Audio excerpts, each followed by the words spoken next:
बाबा साहेब अम्बेडकर की, बाबा साहेब अम्बेडकर अमर रहे।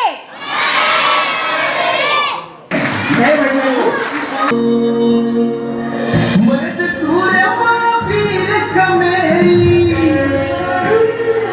मर्द सूर्य वीर कमेरी, राकनिया का दाना, देश धर्म जित जानत प्यारा, बालक हो या शाना, लंबे तगड़े छेड़ेगा करू, सीधा सादा तोड़ा, बाप की पगड़ी का कोई जित जोड़े मोल बटाना।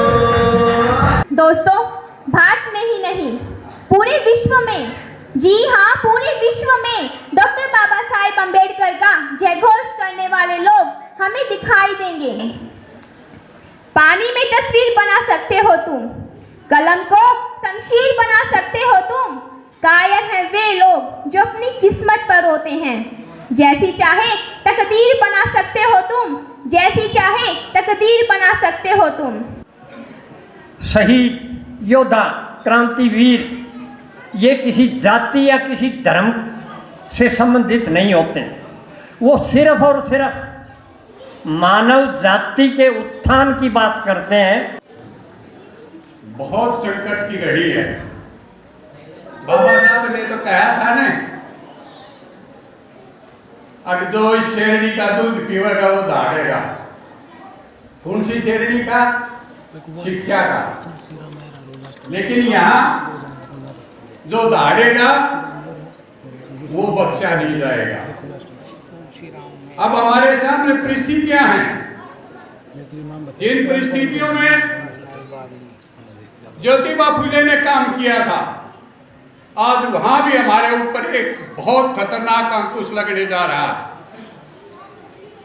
नई एजुकेशन पॉलिसी आ रही है और उस नई एजुकेशन पॉलिसी के अंदर जिन चीजों को हम सोच रहे हैं उनको शायद खत्म कर दिया जाएगा, क्योंकि इन्होंने जो नई एजुकेशन पॉलिसी बनाई है वो 5+3+3+4 यानी पहले 5 साल एक होंगे, जिनमें 3 साल हमारा बच्चा आंगनवाड़ी में जाएगा। आंगनवाड़ी की क्या पोजीशन है ये आप सबको पता है। कहीं किसी के घर में लगी हुई है, कहीं एक कमरा है।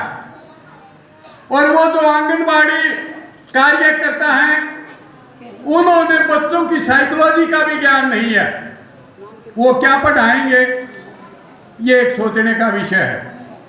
उसके बाद जो 2 साल होंगे पहली और दूसरी के, वहां पर स्वयं सेवक पढ़ाएंगे।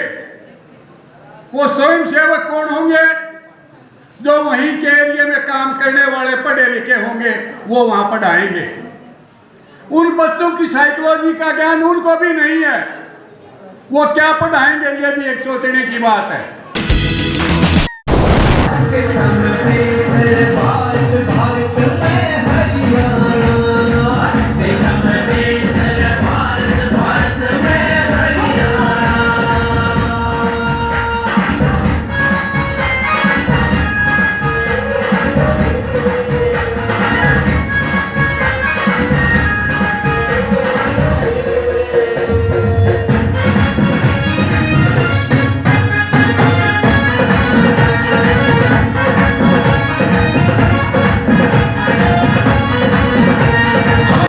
अमेरिका का इतना बड़ा थिंकर जोसेफ मैजिनी, जिसके विचार को बाबा साहब की जो नीचे वाली लाइन थी कि महापुरुष पैदा होते हैं मगर कभी नहीं मरते, इस लाइन को मिटा दिया।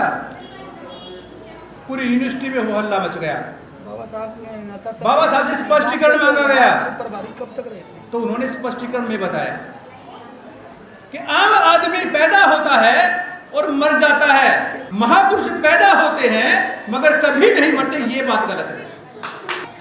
तो बाबा साहब ने कहा ये लाइन सही है, लेकिन नीचे वाली जो लाइन है महापुरुष पैदा होते हैं मगर कभी नहीं मरते, ये लाइन गलत है। बाबा साहब ने स्पष्टीकरण दिया, बताया कि महापुरुष तब तक महापुरुष रहते हैं जब तक उनका विचार जिंदा रहता है, जब तक उनके विचारों का प्रचार प्रसार होता रहता है, महापुरुष जिंदा रहते हैं।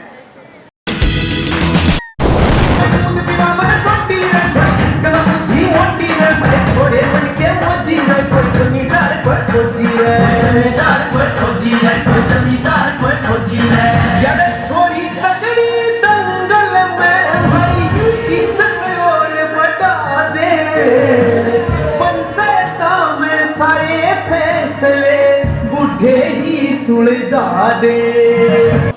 बाबा साहब ने हमारे लिए एक अलग, अगर हम बात करें जिस तरह से आज हमारे पास रिजर्व सीटें हैं, इस प्रकार से व्यवस्था की थी, लेकिन आरक्षण की व्यवस्था पुन्ना पैक्ट की देन है और पुन्ना पैक्ट में स्पष्ट लिखा हुआ है आरक्षण रिजर्वेशन टिल रिप्रेजेंटेशन, यानी कि जब तक शासन प्रशासन में इन वंचित समुदायों की समुचित भागीदारी सुनिश्चित नहीं हो जाती तब तक आरक्षण जारी रहेगा, कभी भी कहीं पर भी 10 वर्षों के लिए अंकित नहीं है। शिक्षा व्यक्ति का जन्मसिद्ध अधिकार है, अतः शिक्षा के दरवाजे हर नागरिक के लिए निःशुल्क खुले होने चाहिए। यही विचार संविधान में दर्ज था किसी न किसी रूप में, लेकिन उसको लागू होने में कितना समय लगा। तो बाबा साहब ने शिक्षा के ऊपर जोर क्यों दिया? क्योंकि एक ज्योतिबा फुले की एक स्टोरी है जिसके अंदर शिक्षा के महत्व के ऊपर विचार किया गया है, शिक्षा का महत्व समझाया गया है। कि ज्योतिबा फुले जी के बारे में आपको सब बहुत से वक्ताओं ने बताया, बाबा साहब के बारे में बताया, और अगर आज के इस समय के अंदर अगर हम उन बातों को दोबारा रिपीट करें तो ये हमारे लिए बड़ा दुर्भाग्य होगा, क्योंकि ये जो बच्चे हमारे जो यहाँ एक्ट कर रहे हैं, ये बड़ी मेहनत के साथ और बड़ी लगन के साथ इन्होंने एक्ट करके इस शिक्षा को बताया कि बाबा साहब ने और आदरणीय ज्योतिबा फुले जी ने क्या किया। मैं तो बधाई देना चाहूँगा इस समिति को, जिन्होंने बड़ी मेहनत करके दिन रात एक करके और अनुशासन के साथ इन बच्चों को तैयार किया। इन बच्चों के लिए जोरदार तालियां।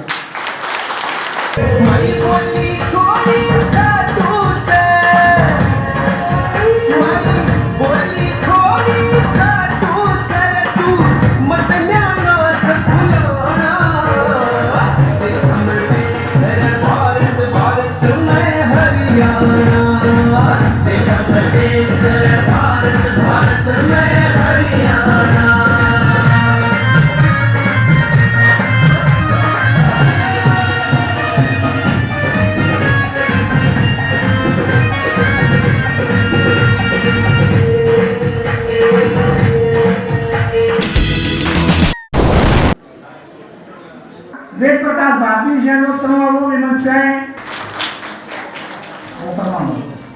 इसके फिर अभी कुसुम चौहान महिला विंग, इसके साथ अभी कुलभूषण आर्य जी से अनुरोध करने वाला भीमराव अंबेडकर, भारतीराम मेहरा, हरिचंद मौर्या या इनकी संस्था। इसके बाद अभी मंजीत मानेरू, इसके बाद अभी हरियाणा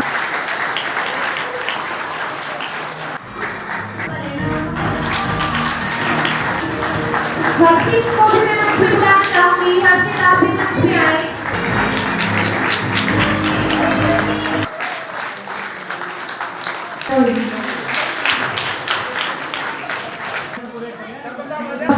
दोस्तों बहुत बहुत धन्यवाद, बहुत बहुत धन्यवाद।